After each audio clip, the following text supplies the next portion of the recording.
there! Welcome back to Sham Shack Travels.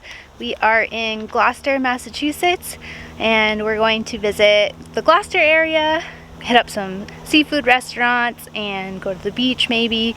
And then we're also going to hit up Salem, Massachusetts. So stay tuned and we will bring you along with us. So the first thing we did was we walked up a little trail within the campground, and there is an overlook over the bay, so you can see some channels where the ocean has kind of flown in. Tons of boats going in that small channel. From here it looks like there's nowhere to go. First night means an easy meal, so we brought a focaccia flatbread pizza from HelloFresh. It is a food meal subscription that we do, and when I know we're going to camp, I like to pick out a couple meals that we can make from the camper. So Sean cooked this one on our outdoor griddle. Looks good. So we're staying at Cape and campsites in Gloucester, Massachusetts. I originally wanted to stay in Salem since that's where we're going to be doing most of our sightseeing for this trip, but the campground was completely booked up. There is one RV or travel trailer site in Salem, so I'm sure that's pretty competitive, especially as you move more and more towards Halloween. We're visiting in July, so I was hoping to beat some of the crowd as far as kind of being around Salem, going to the Witch Museum and doing those tourist attractions, which we are going to do. We'll see tomorrow what the crowds are like and kind of how it differs from being there in the fall, which I know is a lot busier. Alright, it is Saturday morning and we decided that we wanted to go out for breakfast this morning, so we are going to Two Sisters Coffee Shop in Gloucester. I really cannot wait for some coffee, and it looks like they have really good food, so I will bring you along with us.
So something to note, if you are going to stay at Cape and campsites, is that it is a really tight drive, especially if you have anything bigger than a travel trailer. Definitely something to note. Most of the big rigs are parked at the front of the campground because they can't really make it up, but yeah, it's a really tight drive, and we were quite nervous when we were making the drive up with our trailer. We're driving up now in the truck after breakfast, and even that is we're taking it slow. It's really bumpy and a lot of close turns with trees and boulders, but just something to note, especially if you're more cautious with driving or a little bit more nervous if you're new to it. This is not the campground for you.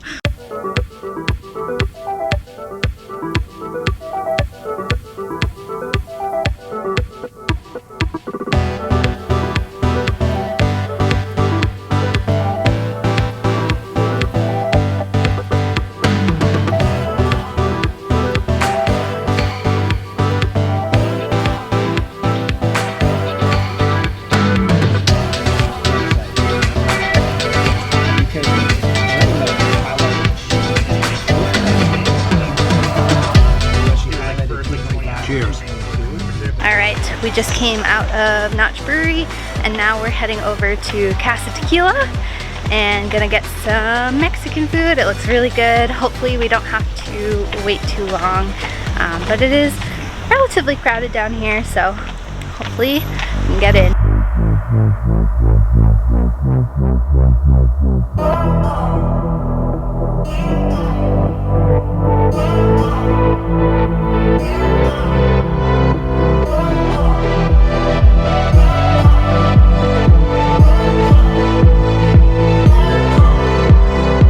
I don't know if I explained earlier what we got up to today, but we met up with my parents. I grew up in Plymouth, so it's about a 2-hour drive. My parents wanted to see us, so they made the drive up to Salem and we met up with them at Notch Brewery. That was really good. Plenty of different German beer selection, and we each got different kinds and they were all good. And they have a good indoor and outdoor seating area. If you're sitting outside, you're right by like a canal. It was a nice time. And then we went to a Mexican restaurant, which actually we saw because we parked right in front of it. It is metered parking in the area and it's $1 an hour and it does accept coins. We did not think of that, so we hadn't brought coins, but we were able to get some cash from the brewery. The brewery does have free parking and we didn't realize that, but if you come, you can park at the brewery if you are going there.